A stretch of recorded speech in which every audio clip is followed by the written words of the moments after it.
ஓ மகா கணபதியே நமக. குரு வாழ்க, குருவே சரணம். ஆன்மீக அன்பர்கள் அனைவருக்கும் இனிய வணக்கங்கள். நம்ம இந்த வீடியோ மூலமாக 2024ஆம் ஆண்டிற்கான ஜூலை மாத ராசி பலன்களை பார்க்க இருக்கிறோம். குறிப்பாக இந்த வீடியோவானது பார்த்தீங்க அப்படின்னாக்கா கடகராசிக்கான வீடியோ. இந்த கடகராசி அன்பர்களுக்கு இந்த ஜூலை மாத கிரகநிலை ஆராயும் போது உங்களோட ராசிநாதன் சொல்லக்கூடிய கிரகம் சந்திர பகவான் மாதத்தின் தொடக்கத்தில் உங்கள் ராசிக்கு 10ஆம் இடமான மேஷ வீட்டில் விட்டிருக்கிறார். ஆனால் உங்கள் ராசிநாதன் மட்டும் பார்த்தீங்கன்னா 2.25 நாட்களுக்கு ஒரு முறை பயணிக்கக்கூடிய கிரகம். அதை வச்சு உங்களால் பலன் சொல்ல முடியாது. மற்ற கிரகத்தை நம்ம அனுசரித்து தான் பலன் சொல்லணும்.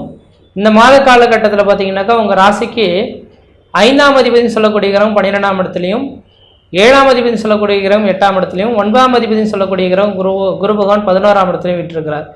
இந்த அமைப்புகள் உங்களுக்கு ஓரளவுக்கு யோகத்தை கொடுக்கக்கூடிய அமைப்பில் தான் இருந்துகிட்ருக்கு அப்படின்னு சொல்லணும். காரணம் என்னன்னாக்கா இந்த கடக ராசிக்கு முதல் தரமான யோகாதிபதி குரு பகவான். அப்போ இந்த குரு பகவான் உங்களுக்கு லாபஸ்தானத்தில் விட்டிருக்கிறார். எப்போலிருந்து தொடங்கினார்னாக்கா 2024 மே மாதம் 1ஆம் தேதி என்று குரு பயிற்சியானது நடந்தது. அப்போ 2025 மே மாத காலகட்டம் வரலுமே ஒரு வருட காலகட்டத்துக்கு இந்த குரு பகவான் உங்களுக்கு லாபஸ்தானத்தில் வீற்றிருக்க போகிறார்.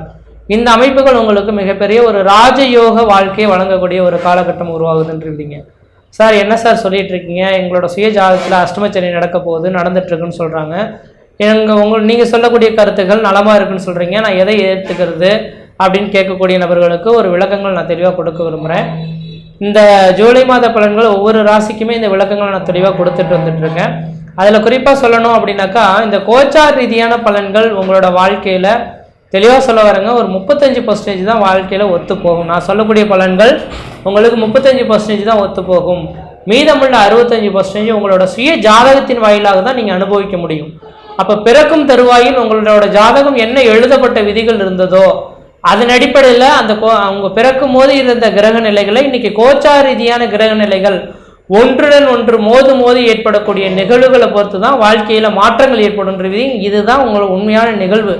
அப்போ உங்களோட சுய ஜாதகத்தில் இந்த நேர காலகட்டங்கள் யோகம் பொருந்தி இருந்தால் உங்களுக்கு அஷ்டமச்சனி நடந்தால் என்ன, 7 சனி நடந்தால் என்ன, கண்டகச்சனி நடந்தால் என்ன, குரு பகவான் லாபஸ்தானத்தில் இருந்தால் என்ன, அல்லது 8ஆம் இடத்துல மறைந்து போனால் என்ன, எதுவுமே கிடையாதுங்க. உங்களோட சுய ஜாதகம் இந்த நேரத்தில் கோச்சார ரீதியாக வலிமை பொருந்தி இருந்தால் இந்த கோச்சார பலன்கள் பெரிய லெவலில் உங்களுக்கு பாதிப்புகளை தராது. அல்லது கோச்சார ரீதியான பலன்கள் உங்களுக்கு வலிமை பொருந்தி இருந்தால் அதோட சேர்த்து 100% செயல்படுறதுக்கான வாய்ப்புகள் உருவாகும். அப்போ அதனால பார்த்தீங்கன்னா உங்களோட சுய ஜாதகம் இந்த நேரத்தில் வலிமை பொருந்தி இருக்கா அப்படின்றது வருடத்துக்கு ஒரு முறை உங்களோட சுய ஜாதகத்தை தெளிவாக எடுத்து செக் பண்ணி பாருங்க.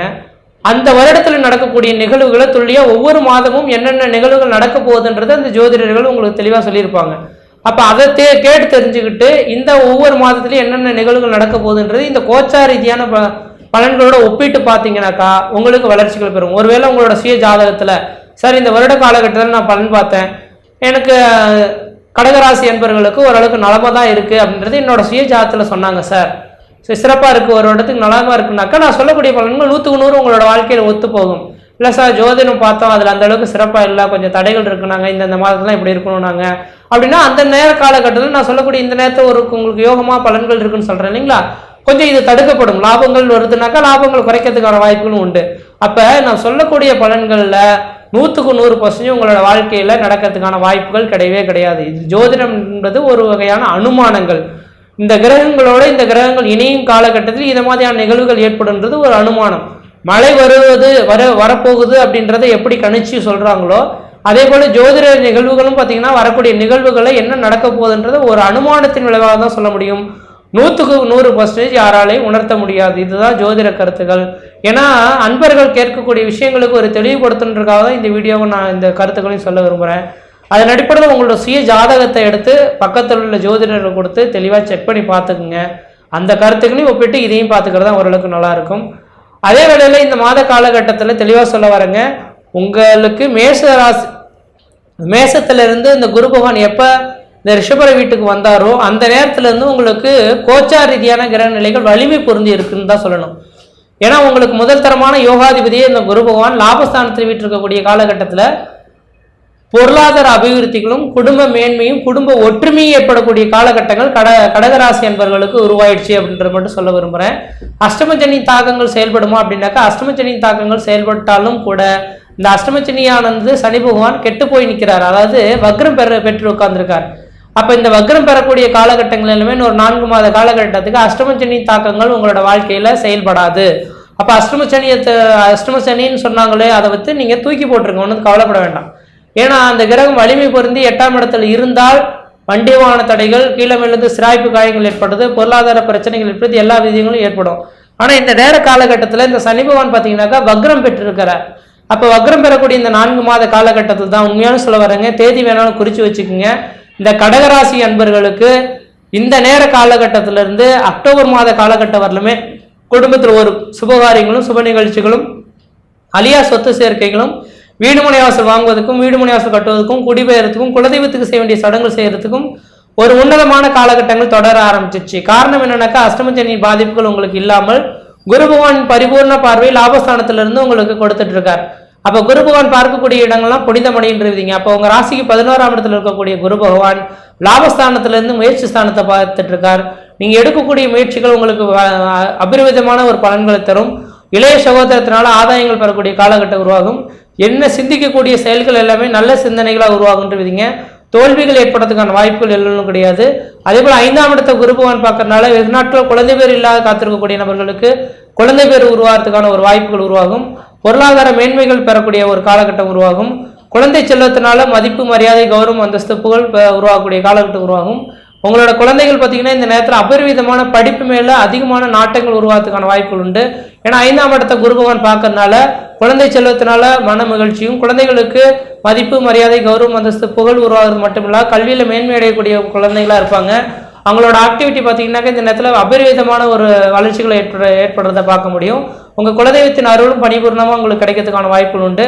அதே போல 7ஆம் இடத்தை குரு பகவான் பார்க்கறதுனால இந்த கடகராசி என்பவர்களுக்கு வெகு நாட்களாக திருமணமாகாம காத்திருக்கக்கூடிய நபர்களுக்கு திருமண வாய்ப்புகள் உங்களை தேடி வரதுக்கான வாய்ப்புகள் உண்டு.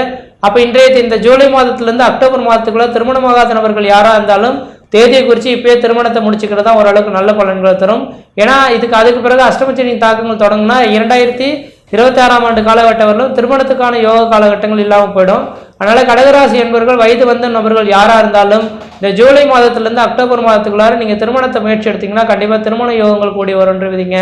இந்த காலகட்டத்தை நீங்க ஏனோதானன்ற மாதிரி விட்டுட்டீங்கன்னாக்கா அதுக்கப்புறம் 2026ஆம் ஆண்டுக்கு பிறகுதான் திருமணத்துக்கான வாய்ப்புகள் கூடி வரும். அதனால திருமணத்தை முயற்சி எடுக்கிறது உங்களோட அறிவின் திறமை அப்படின்ட்டு. அதே போல 7ஆம் அதிபதினு சொல்லக்கூடிய சனி பகவான் 8ஆம் இடத்துல இருந்தாலும் வக்ரம் பெறதுனால திருமணம் சார்ந்த விஷயங்கள்ல உங்களுக்கு நல்ல ஒரு வாய்ப்புகளை தேடி தருவார். சமுதாயத்தில் உங்களுக்கு மதிப்பு, மரியாதைகள் உருவாகிறதுக்கான வாய்ப்புகள் உண்டு. உங்களுக்குன்ற ஒரு அங்கீகாரம் கிடைக்கக்கூடிய ஒரு காலகட்டம் உருவாகுன்றீங்க. அதே போல 9ஆம் இடத்துல ராகு பகவான் வீட்டிருக்கிறது. ஆமேடு மெருதுகணி நண்டு சுர 5 இடத்தில் கர்ணாகும் ஜாதகர் பன்மத்தில் துயில்வார் அப்படின்றது ஒரு விதிகள் உண்டுங்க. அப்ப மீன வீடுகளில் ராகு இருந்து ராகுக்கு 2 பக்கமும் கிரகம் இருந்தால் பொன்மத்தில் துயிலக்கூடிய அளவுகளுக்கு யோகங்கள் பெறணுன்றீங்க. அப்ப இந்த நேர காலகட்டத்தில் ஊரை விட்டு வெளியூர், வெளிமாநிலம், வெளிநாடு தொடர்பு பெறணும்னு ஆசைப்படக்கூடிய நபர்களுக்கு வெளிநாட்டு உத்தியோகம் வாய்ப்புகள் தேடி தரும். எப்போதுமே ஒரு ஜாதத்துல 7, 9, 12ஆம் இடங்கள் கிரகம் நின்று அவனோட தசாபத்தி நடந்தால் வெளிநாட்டு யோகம் உருவாகுன்றீங்க. அப்ப இந்த நேர காலகட்டத்தில் கடகராசி என்பவர்கள் யாரா இருந்தாலும் தெளிவா சொல்ல வரங்க. வெளிநாட்டு போகணும்னு ஆசைப்பட்டால் இந்த நேரத்திலேயே முயற்சி எடுத்துக்கிறது ஓரளவுக்கு நல்லா இருக்கும். எல்லாரும் வெளிநாடு போகணும்னு சொல்ல வரல. அஷ்டமச்சனி நடக்கிறதுனால இந்த நேர காலங்களில் ஏற்படக்கூடிய பிரச்சனைகளை விட்டு மீண்டு வரணும்னு நினைச்சிங்கனாக்கா வெளிநாட்டு வாழ்க்கை தான் உங்களுக்கு ஓரளவுக்கு வளர்ச்சிகள் தரும். வாய்ப்புகள் கிடைக்கக்கூடிய நபர்கள் எல்லாருமே இந்த நேரத்தில் முயற்சி எடுத்தீங்கன்னா கண்டிப்பாக நல்லா இருக்கும். அதுவும் உங்களோட சுயஜாதத்தில் அதுக்கான யோகங்கள் இருக்கா அப்படின்றத பார்த்து தெரிஞ்சுக்கிட்டு அதுக்கப்புறம் முயற்சி எடுக்கிறது நல்லா இருக்கும். ஆனால் இன்னைக்கு கோச்சார ரீதியான கிரக நிலைகள் வெளிநாட்டுக்கான வாய்ப்புகளை தேடி தருது அப்படின்ற மட்டும் தெளிவாக சொல்ல விரும்புகிறேங்க. அதே போல் 10ஆம் இடத்த செவ்வாயும் சந்திரனும் சம்மந்தப்படனால அரசு உத்தியோகத்துக்காக எதிர்பார்த்து காத்திருக்கக்கூடிய நபர்களுக்கு அரசாங்கத்தினால் ஆதாயங்களும் அரசு உத்தியோகம் கிடைக்கிறதுக்கான வாய்ப்புகள் உண்டு. அது மிலிட்ரி, இராணுவம் அல்லது போலீஸ் சம்மந்தப்பட்ட துறையில் வேலை செய்யக்கூடிய நபர்களுக்கு பதவி உயர்வுகள், அதன் மூலிமா ஆதாயங்கள் பெறக்கூடிய ஒரு காலகட்டம் உருவாகுன்றீங்க. அடுத்த உங்க ராசிக்கு 6, 9ஆம் அதிபதி சொல்லக்கூடிய கிரகம் 11ஆம் இடத்துல லாபஸ்தானத்தில் விட்டுருக்கனால பொருளாதார அபிவிருத்திகளும் குடும்ப மேன்மையும் ஒற்றுமையும் பெறக்கூடிய காலகட்டம் உருவாயிடுச்சுன்றீங்க. அதனால இந்த நேர காலகட்டத்தில் உங்களுக்கு வளர்ச்சிகள் பெறக்கூடிய காலகட்டம் உருவாது. கடகராசிக்காரர்களுக்கு அக்டோபர் மாத காலகட்டம் வரலாம் அஷ்டமச்சனி தாக்கங்களும் உங்களை பாதிப்பாது. அதனால எந்த அளவுக்கு நீங்க முயற்சி எடுக்கிறீங்களோ முயற்சிகள் எல்லாமே உங்களுக்கு சாதனை மிகுந்த ஒரு காலகட்டமாக உருவாகும். முயற்சி எடுத்து பாருங்கள், கண்டிப்பாக வெற்றி பெறுவீங்கள். நன்றி, வணக்கம்.